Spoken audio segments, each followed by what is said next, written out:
Hello, beautiful stars. This is Gwendolyn, and this is going to be your Tarotscope for November. I'm doing a bunch of different things this month. I want to talk a little bit about Venus in retrograde. Venus went into retrograde in Scorpio at the beginning of October, and it's going to be in retrograde until mid-November, and then it goes back into Libra. And this can really be a powerful time. It can really bring things out of the depths. Venus is the planet of love, money, values, things that we value in life. And Scorpio represents diving deep. It represents going deep into the mystery of things, where things regenerate. It can be going into the shadow. It's the murky waters. And I always think of a Star Wars reference when I think of Scorpio. It's like when Luke is going into the forest where things are scary and he's confronting his shadow self.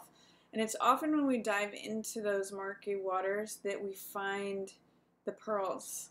It's just like diamonds are enclosed in carbon and coal, and you have to sort of dig away all that stuff, all of our shadow stuff, our core wounds, our fears, our coping mechanisms, all of that stuff is what Scorpio is about. Scorpio is able to go dive deep into that intensity, is able to traverse into those murky waters. And so with Venus being in Scorpio, it's about seeing where the depths are in the way that love shows up for us. And it's almost like unearthing all of that hidden stuff, all the stuff that maybe we keep buried inside. And it's an opportunity for release of that. I often see Scorpio as, sort of a volcanic force. It's like a Pele force in the Hawaiian tradition, where it's volcano energy coming up that purges and burns away everything. It can be destructive, but its function is to create new land, to create new fertile land. And if we look at Venus rules Taurus and Libra. And Taurus is terra firma, above ground, what we see on the surface. And Scorpio is what's below the surface, subterranean. So when Venus is going down into Scorpio, it's sort of like stirring up those waters of what's underneath. It's requiring us to dive deep, look for those pearls, look for those gems, and release all that stuff. And it almost builds a tension, so that when we pull back and keep, stirring up those waters, maybe it's creating confusion, maybe it's creating more mystery, maybe it's creating more wounds being released, more purging, but it's almost creating a tension that gets pulled back, so that when we emerge into Sagittarius, that's like an arrow we've been pulling and pulling and pulling and pulling, it shoots us forward. And Libra is all about equanimity, harmony, grace, order. That's where Venus is headed. So right now we have the Sun in Scorpio, we have Venus in Scorpio in retrograde. Venus is going to be going into Libra, also in retrograde. That's where it's going to go back direct in harmony, in grace, in balance, in order. And then the Sun's going to charge forward into Sagittarius. So this whole Scorpio period, although it may feel intense, and that's gone from October 5th again to mid-November, it's an intense time. It's bringing up all that, purging all that, I just look at it as carbon. It's like the murky waters. What are our wounds about? We're going down deep into the depths. That's what Scorpio is about. And even if it feels intense, what it's doing is it's cleansing us. For Venus to go into Libra, it's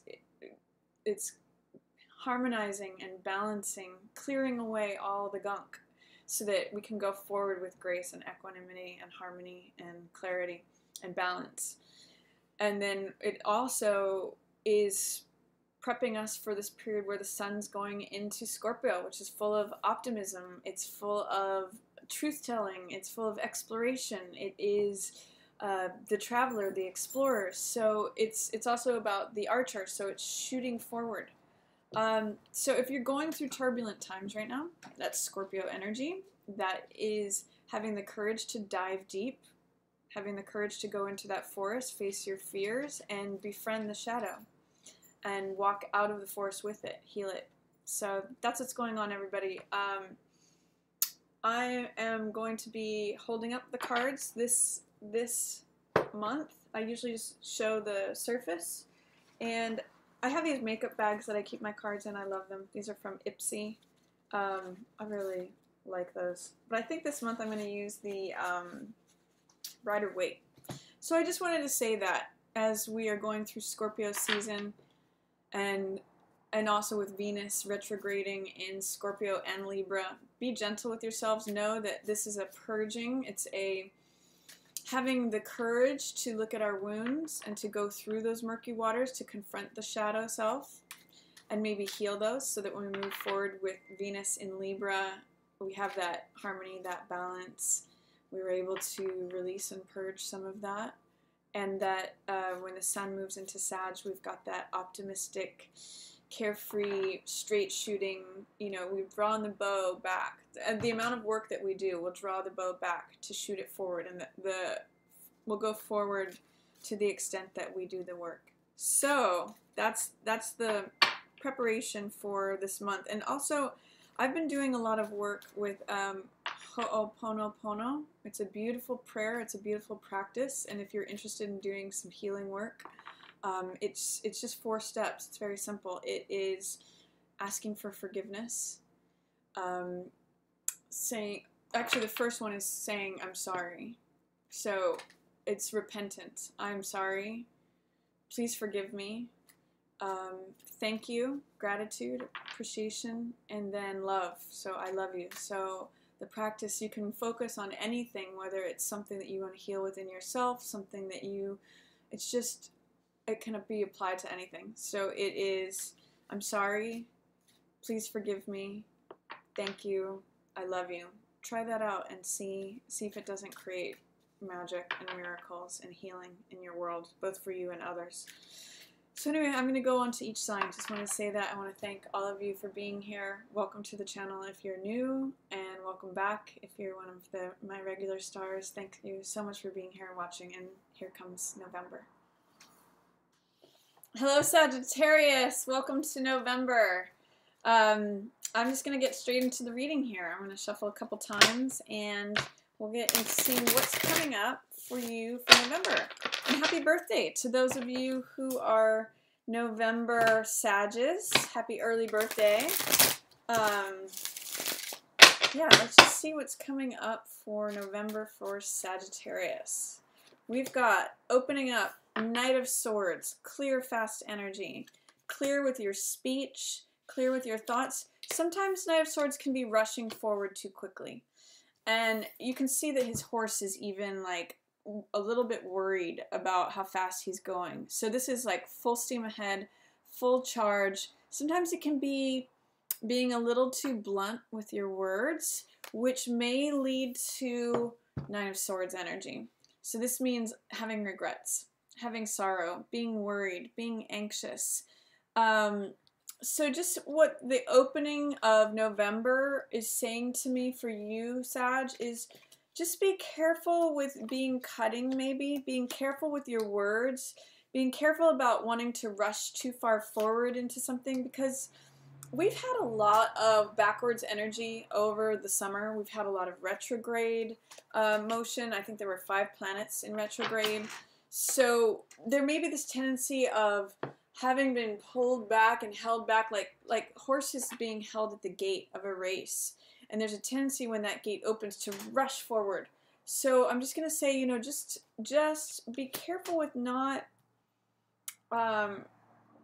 going so quickly that you fall and that you trip. It's almost like a toddler that's trying to run, and it wants to get to the other side so fast that it ends up tripping and falling. And I just see that don't be careful about moving so quickly that you end up with regrets. This is Nine of Swords, which means, you know, overthinking things, having regrets, having sorrows, just being in your mind a little bit. And Sag, I'm seeing these three cards follow the Knight of Swords. We've got the Nine of Swords, we've got the Queen of Wands in reverse, and then we've got the Ten of Swords. So potentially some of you may be having difficulty with a fire sign. It could be Aries, Leo, or Sag, and that some of you may have broken up from that person. But this may be you, Sag. There may be an element of self-sabotage by the way you're thinking about things. This is Nine of Swords, this is Ten of Swords. And this is worry, anxiety, tension, overthinking things. And this is Ten of Swords, meaning letting go of a particular way of thinking, letting go of negative thoughts. This is 10 coming to completion of that cycle. And I see this is what's turning you upside down, Sag. So I see you going from a period of Nine of Swords into Ten of Swords, which is difficult energy. It's like really being in your mind.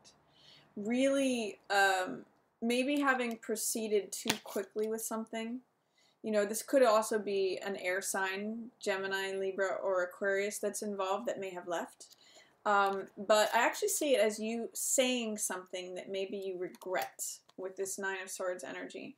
But I'm seeing also with Nine of Swords and Ten of Swords, it's letting go of certain thoughts, beliefs, ideas. Swords is the mental realm, and it has to do with beliefs, knowledge, wisdom, understanding, beliefs, thoughts, ideas, all that stuff. And whatever it is, it's what's turning you upside down right now. It's what's causing you to feel a lack of your own power, a lack of your own courage, your confidence, ability to manifest things that you want. You know, Queen of Wands in the upright is she's kick-ass. She's get stuff done, take no prisoners, confident, sassy, attractive, radiant. In the reverse, it's like self-doubt. So what are the thoughts, beliefs, ideas that are dragging you down, Sag? Is there anything that is depleting your energy or is making you feel like I need to let this go? Or anything that is, Ten of Swords is negative beliefs, negative thoughts. I can't do this anymore. You know, I'm hitting bottom. What's causing you to hit rock bottom, Sag? Is there anything that's like draining you, bringing you down? It might be time to let it go. It might be time to get out of your head and let it go, because guess what's coming up next? Empress. Empress is like, okay, I let that shit go. I'm not worried about that anymore. I'm not doing this anymore. I'm not doing Nine of Swords. I'm not Queen of Wands in reverse. I'm not doubting myself. And I'm not letting things drain me anymore. I'm not participating with that way of thinking. I am in full radiance, in full confidence. I let things come to me. That's Empress energy. Again, whether you're male or female, it's connecting with your love vibration. It's connecting with your own abundance, your own worthiness, your own attractiveness, your own ability to nurture things and let things grow around you. Empress is about abundance, fertility, growth, receiving, accepting. It's connecting with the feminine side of your nature. So whether you're male or female, you know, connecting with the luxurious, abundant, you know, cornucopia. When I think of November, I think of Thanksgiving, and I think of gratitude, and that's what Empress is about, is the abundance of the world, abundanza, you know, the cornucopia of life, the cornucopia of experience. It's like every jewel appears in her crown. Receiving it all, feeling satisfied, feeling satiated. So what I'm seeing for November, that first week, whatever thoughts are troubling you, whatever you're going in circles in your mind with, Sag, that's turning you upside down, let that shit go. Let it go, because you are Empress by mid-month. This could be when, you know, Venus, who we see right here, goes direct. This is when, maybe when your love life shapes up, Sag. This is when, you know, what felt like energy that was rushing forward, maybe premature energy.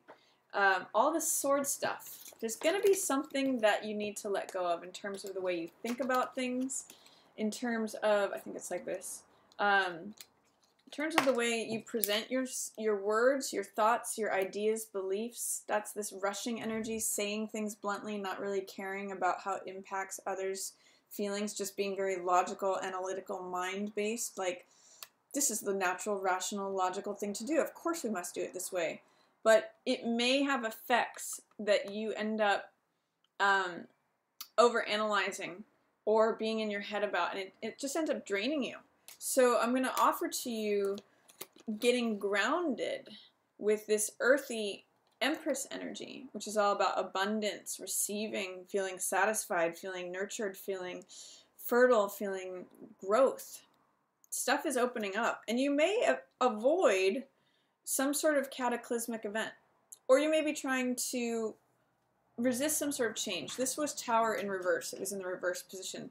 So it can be like avoiding a catastrophe, or it could be fearing change that does not allow you to grow. I'm actually seeing there's two things going on here. In the center of the month, we have Three of Coins in reverse along with Tower in reverse. And it's surrounded by Empress and then Seven of Cups in reverse. So this may mean not wanting to work on things. Feeling like a lack of productivity, a lack of fertility. The Empress is the third major arcana, so this is 3 energy. This might be a challenge to your creativity, your fertility, your ability to nurture something and create something. Empress is saying, you know what, maybe if you lean back and let it come to you, you know, it's sort of like overcoming writer's block. This is saying I'm trying to push through, but it's all really difficult. I'm trying to work with this group and we're not seeing any results. Maybe there's other choices. Maybe you're having a hard time seeing that there's other choices available. This is 6 of Cups in reverse. And usually this means coming out of confusion, coming into clarity. In the upright position, it means having rose-colored glasses. In the reverse position, it may mean that those rose-colored glasses are coming off and you're seeing reality for what it is. And you're seeing, like, here's my good choice. Here is how I can just receive things instead of trying to push things through by pushing and pushing. You know, this is resistant energy. Both of these are in reverse. And actually they have that sort of black background that this 10 of Swords does and this 9 of Swords. If you look at all these cards, it's all like, you know, this is all that Scorpio energy. Venus in Scorpio for the first while. Going back, this is trying to force something, Sag. And I don't know what it is. But it's negative thoughts, being in your head, going in circles, trying to break something through that is not breaking through. Potentially also, alternately, it could be that breakdowns precede breakthroughs. It could be that Tower is your breakdown moment, and then your breakthrough moment is this Empress. So there may be I'm seeing a little bit of breakdown in November, but it's only in preparation for breaking through. It's like what you're thinking is maybe, it's sort of like when you pound your head into the wall for so long, and then you're like, oh my God, I realize I don't have to do this anymore. It's an aha moment. It's a breakthrough. I no longer have to do this. And then your final part of November is kind of interesting. You have all of these in reverse. You have 4 of Cups in reverse, 5 of Wands in reverse, 10 of Wands in reverse, and King of Cups in reverse. So what I'm seeing, you know, is that there is some way you can let go of a burden that you're carrying. This is 10 of Wands. I feel heavy. I feel, especially in terms of love.